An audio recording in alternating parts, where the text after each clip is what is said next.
नमस्कार साथियों, ललित संस्थान अलवर। हम राजस्थान की संस्कृति पढ़ रहे थे और संस्कृति में लोक देवी देवताओं की बात कर रहे थे। और लोक देवी देवताओं में ही एक और महत्वपूर्ण लोक देवता अपने गोगा जी। गोगा जी जिनकी गणना पंच पीरों में की जाती है। जैसा अपन ने पढ़ा होगा, पाबू हड़बू रामदेव मांगलिया मेहा पांचों पीर पधार जो गोगा जी जेहा। तो पंच पीरों में गोगा जी को भी गिना जाता है। परीक्षा में जो प्रश्न पूछे जाते हैं, अपने लोक देवता के उपनाम दे दिए जाते हैं, पूछ लिया जाता है कौन से लोक देवता को कहा जाता है, या लोक देवता दे दिया जाता है, उपनाम पूछ लिया जाता है। तो उपनाम बहुत महत्वपूर्ण है। एक तो उपनाम याद रखने हैं। उपनाम क्या क्या है?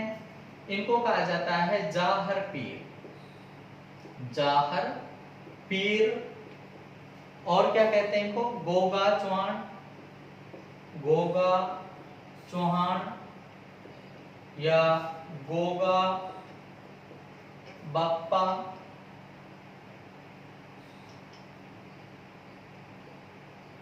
या सांपों के देवता,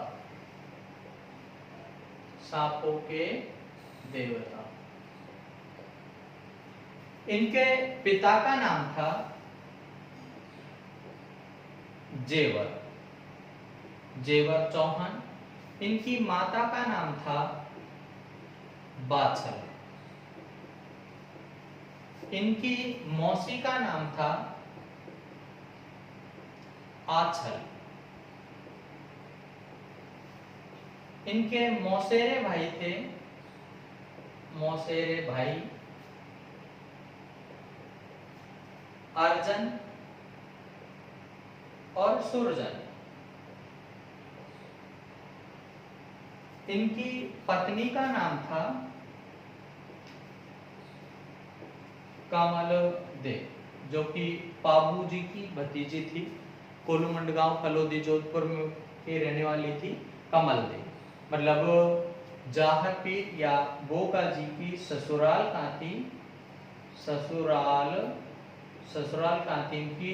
कोलूमंड, कोलूमंड फलोदी जोधपुर, कोलूमंड गांव फलोदी जोधपुर। इनका जन्म स्थान है पाबू जी गोगा जी का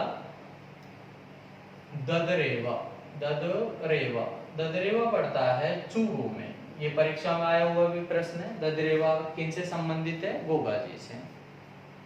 और इनकी मृत्यु जो हुई थी, मृत्यु हुई थी गोगा मेडी, गोगा मेडी। गोगा मेडी है हनुमानगढ़। देखिए इनकी क्या कहानी है। पाबू जी थे, उनकी भतीजी थी कमल दे, जो कि इनके पे आई गोगा जी के। गोगा जी के पिता का नाम था जेवर। जेवर था, जेवर के कोई संतान नहीं हो रही थी, संतान नहीं हो रही थी। एक बार की बात है, कोई साधु सन्यासी था जो बाछल के पास में भिक्षा मांगने के लिए आया कि कोई बच्चों की झूठन पड़ी हो तो उसको खाने के लिए दे दे। बाछल ने रोना शुरू कर दिया। बाबा ने कहा, अरे भाई मैं ये कह रहा हूँ कोई झूठन वूठन पड़ी हो बालकों की तो खाने के लिए दे दे, इसमें रोने की क्या बात है, मैं फेंकना फेंक रही हूँ। बाछल ने कहा, बाबा बात ये नहीं है, बात ये है कि घर में कोई संतान नहीं है, कोई बच्चा नहीं है। तो बाबा ने कहा, गुरु गोरखनाथ की सेवा करो। किसकी सेवा करो? गुरु गोरखनाथ, गुरु गोरखनाथ की सेवा करो, उनसे संतान उत्पत्ति हो जाएगी। बाछल सेवा करने लग गई। बाबा ने कहा, मैं तुमको आशीर्वाद दूंगा। इस बात का पता लग गया बाछल की बहन आछल को। आछल बाछल का वस्त्र धारण करके और बाबा के पास पहुंच गई। बाबा ने आशीर्वाद दे दिया, तुम्हारे 2 पुत्र होंगे। आशीर्वाद किसको दे दिया? आछल को। आछल को आशीर्वाद दे दिया, 2 पुत्र हो गए, अर्जन और सुरजन। इस बात का पता जब बाछल को लगा, बाछल ने बाबा से कहा, बाबा धोखाधड़ी हो गई, आशीर्वाद किसको दे दिया? आछल को। बाछल से कहा कि तुमको भी आशीर्वाद दे रहा हूं, तुम्हारे एक पुत्र होगा, पर ऐसा वीर पुत्र होगा जो पूजा जाएगा। बाछल के भी गर्भ ठहर गया। इसी बीच में एक और दूसरी घटना हो गई कि बाछल की जो ननद भौजाई रहती है, मतलब जेवर की जो बहन थी, वो ताने मारने लग गई, भाई को सिखाने लग गई, ये तो पता नहीं औरत जाने कहाँ जाती रहती है, बाबा जी के घूमती है, इस तरह की जो बातें करने लगी। तो जेवर ने बादशाह को परेशान करना शुरू कर दिया। बादशाह अपने पियर के लिए रथ में बैठ करके चल दी। रथ में बैठ करके जा रही थी। उस समय बादशाह गर्भावस्था में थी और गर्भ में पढ़ रहे थे अपने गोगा जी। गोगा जी जो पूर्व जन्म से ही सांपों के देवता थे, सांपों के देवता थे। तो गोगा जी ने सोचा मेरा जन्म ननिहाल में जाकर के होएगा, ननिहारा कहलाऊंगा, दुनिया नाम रखेगी। तो गोगा जी ने क्या किया, जिस रथ में माता बैठ करके जा रही थी बादशाह, उस रथ के घोड़ों को सर्पों से दंशित करवा दिया। ये बात है ददरेवा के जंगलों की। तो ददरेवा के जंगलों में ही बादशाह को विश्राम करना पड़ा और यहीं इनके पुत्र प्राप्ति हुई। और इस बात का जब पता जेवर को लगा कि पुत्र प्राप्ति हुई है, तो जेवर इसको सम्मान लेने के लिए पहुंचा और इस पुत्र का नाम रखा गया गुरु गोरखनाथ के नाम पर, गोगा। गुरु गोरखनाथ जी के आशीर्वाद से पुत्र प्राप्ति हुई, इसलिए क्या नाम रखा पुत्र का, गोगा। यही गोगा था जो गोगा मेडी हनुमानगढ़ का शासक बना। इसके जो मौसेरे भाई थे, ये चाचा ताऊ के लड़के भी थे, मौसेरे भाई भी थे, अर्जन और सुरजन, जो इससे ईर्ष्या रखते थे। एक बार की बात है, गोगा जी चूंकि पूर्व जन्म ही लोग देवता रहे और सांपों के देवता रहे, तो एक बार क्या है, जब गोगा जी का विवाह हो रहा था कोलूमंड फलोदी जोधपुर से, तो इनकी पत्नी कमल देव को सर्प ने दंशित कर लिया। गोगा जी को क्रोध आ गया, मैं खुद सांपों का देवता हूँ और मेरी पत्नी है उसको सांप खा जाए। गोगा जी ने मंत्र उच्चारण शुरू किया। तो वहां पर जो खाना बन रहा था बारात के लिए, जो बारात जो थे कड़छले थे जिनमें तेल वेल गर्म हो रहा था, उसी तेल में सांप थे, आ करके गिरने करके मरने लग गए। गोगा जी के सामने खुद नाग देवता प्रकट हुए, प्रभु बख्शो, माफ करो। उस समय गोगा जी ने उनको मंत्रोच्चारण से वापस दूर किया और इनकी पत्नी का कमल दे का जहर, खुद जो सांपों का जो देवता था नागों का, उसने आकर के उनके खून को पिया, मतलब जो जहर था, जहर को चूसा। तो गोगा जी पहले से ही सांपों के देवता कहलाते थे। एक बार का प्रसंग है कि महमूद गजनबी था, जब आपने जाना है कि सोमनाथ के मंदिर पर आक्रमण किया, भारत को लूटा, तो जो महमूद गजनबी था, जब यहाँ राजस्थान से होकर के गुजरा, तो अपने यहाँ पर ऊपर है गंगानगर हनुमानगढ़ में भटनेर का किला। भटनेर के किले के ऊपर इस समय गोगा जी का आधिपत्य था। और जब महमूद गजनबी यहाँ से होकर के गुजरा, तो भटनेर के किले के ऊपर आक्रमण किया। उस स्थिति में जब भटनेर के किले के ऊपर आक्रमण महमूद गजनबी ने किया, तो महमूद गजनबी का साथ दिया गोगा जी के भाई अर्जन और सुरजन ने। गायों को छुड़ाने के लिए युद्ध हुआ। तो उस समय अर्जन, सुरजन और महमूद गजनबी ने आक्रमण कर दिया। किनके ऊपर?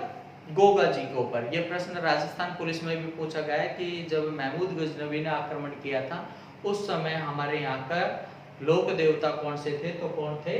गोगा जी। गोगा जी के साथ में महमूद गजनबी का युद्ध चला। गोगा जी के आक्रांत स्वभाव को देख करके, उनके प्रहारों को देख करके महमूद गजनबी घबरा गया। महमूद गजनबी छुपने लग गया, कहीं गली पूछली में जाकर के छुप जाए, गोगा जी वहीं जाकर के प्रकट हो जाए।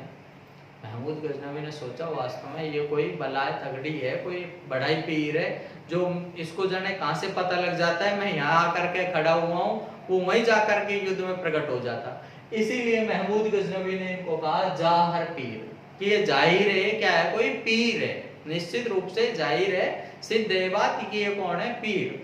तो ये जाहर पीर किसने कहा इनको? महमूद गजनबी ने। और यही कारण है कि हिंदू धर्म के लोग तो इनको सांपों का देवता मान करके पूछते हैं।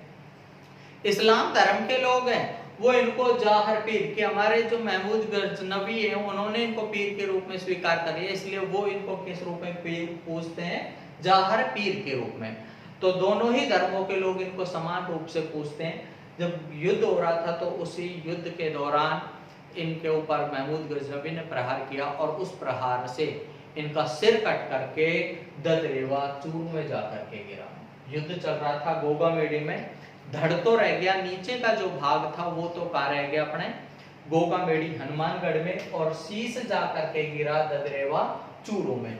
तो इसलिए शीश गिरा था ददरेवा में, इसलिए इसे तो कहा जाता है शीश मेड़ी। शीश मेड़ी किसे कहा जाता है? ददरेवा चूरू को। और गोगामेड़ी को कहा जाता है धुरमेड़ी। धुरमेड़ी धड़ रह गया था कहां पर? गोगामेड़ी में। गोगामेड़ी में युद्ध चल रहा था, तो युद्ध के दौरान शीश कहां जा करके गिरा है? ददरेवा में। तो इसे कहा जाता है शीश मेड़ी, इसे कहा जाता है धुरमेड़ी। और गोगा जी की ओलड़ी, एक पूजा स्थान और इनका गोगा जी की ओलड़ी। गोगा जी की ओलड़ी है सांचौर में। सांचौर पड़ता है अपने जालौर में। ओलड़ी का मतलब होता है झोपड़ी। गोगा जी की ओलड़ी कहाँ है? सांचौर जालौर में। तो इनके तीन प्रमुख पूजा स्थान हो गए। एक तो हो गया कौन सा? ददरेवा चूरू, गोगामेड़ी हनुमानगढ़, गोगा जी की ओलड़ी सांचौर जालौर। गोगामेड़ी में बोलते हैं इसको। ये गोगा जी का स्थान है जो फिरोज शाह तुगलक ने बनवाया था। ये मेडीनुमा है, जैसा आपने देखा होगा अपने कच्चे मकान रहते थे, उनके ऊपर एक छोटी मोटी छत के ऊपर झोपड़ी नुमा आकृति बनी रहती है, उसे क्या बोलते हैं? मेडी। तो ये गोगा जी की मेडी है, इसलिए इसको क्या कहा जाता है? गोगा मेडी।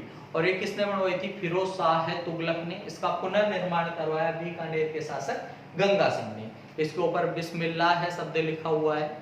यहाँ पर भाद्रपद कृष्ण नवमी को, गोगा नवमी के दिन भाद्रपद कृष्ण नवमी को गोगा जी का मेला आयोजित होता है। और ये सांप्रदायिक सद्भाव का मेला है। कैसा मेला है? सांप्रदायिक सद्भाव। सांप्रदायिक सद्भाव से तात्पर्य इसमें हिंदू धर्म के लोग भी भाग लेते हैं, इसमें इस्लाम धर्म के लोग भी भाग लेते हैं, दोनों ही धर्मों के लोग समान रूप से भाग लेते हैं। हाँ, दूसरी बात याद रखना, राजस्थान में सांप्रदायिक सद्भाव का सबसे बड़ा मेला माना जाता है रामदेवरा जैसलमेर का रामदेव जी का मेला।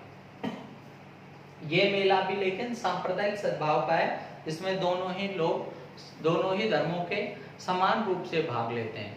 गोगा जी का जो पूजा स्थान होता है वो कहीं खेजड़ी वृक्ष के नीचे होता है। खेजड़ी वृक्ष के नीचे इनका पूजा स्थान बनाया जाता है। और इनके नाम की जब अपन हल जोतना शुरू करते हैं खेत में, तो 9 कांठों वाली राखी बांधी जाती है, जिसे गोगा राखड़ी कहते हैं। क्या कहते हैं? गोगा राखड़ी। आपने देखा होगा जब पहली बार हल जोता जाता है खेत में, तो लपसी वपसी सीरा इस तरह से बनाए जाते थे, हल के राखी बांधी जाती है, उसी को क्या कहा जाता है? गोगा राखड़ी। इनके जो पुजारी होते हैं, वैसे तो देखो जैसे तेजा जी हैं जाट जाति के हैं, तो उनके पुजारी जाट जाति के होंगे। रामदेव जी तंवर जाट राजपूत थे, तो उनके तंवर राजपूत होंगे। देवनारायण जी गुर्जर के हैं, तो उनके जो पुजारी हैं वो गुर्जर जाति के होते हैं। जीर्ण माता चौहान वंश की थी, तो उनके पुजारी चौहान राजपूत होते हैं। ऐसे ही इनके जो होते हैं ये खुद चौहान वंश के हैं, लेकिन इनका जो पुजारी होता है वो कायम खानी मुसलमान होता है। कायम खानी मुसलमान। यहाँ पर जो गोगा जी के पूजा की जाती है, वहां पर 11 माह तो कायम खानी मुसलमानों के द्वारा की जाती है, और 1 माह की जाती है चौहान राजपूतों के द्वारा। वैसे तो ये चौहान राजपूत है, तो भाद्रपद मास में तो यहाँ पर चौहान राजपूत ही पूजा करते हैं, लेकिन 11 महीने यहाँ पर इनके वंश में कायम सिंह हुआ था। चौहानों में कौन हुए थे? गोगा जी के वंश में कायम सिंह। लेकिन उसने क्या है? मुसलमान धर्म स्वीकार कर लिया, इसलिए उनके जो वंशज हुए वो कहलाए कायम खानी मुसलमान। तो वो भी मानते हैं कि गोगा जी हमारे वंशज हैं, इसलिए गोगा जी की जो पूजा की जाती है 11 महीने तो कायम खानी मुसलमान करते हैं, 1 माह कौन करते हैं? चौहान। इसके अलावा इनके जो पुत्र थे गोगा जी के, उनका नाम था केसरिया कुंवर। केसरिया कुंवर जी, जिनका पूजा स्थान चूरू में। और केसरिया कुंवर जी हैं, इनके जो भोपे होते हैं वो कोई सर्पदंशित पीड़ित व्यक्ति होता है, उसका मुंह से चूस करके उसका जहर को निकाल देते हैं। इनके सफेद रंग की ध्वजा पहनी जाती है। तो ये अपने लोक देवता हैं गोगा जी।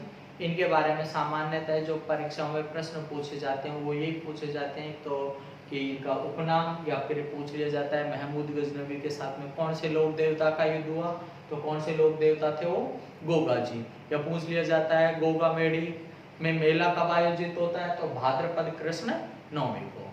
ये सब बातें हैं। धन्यवाद। जय हिंद।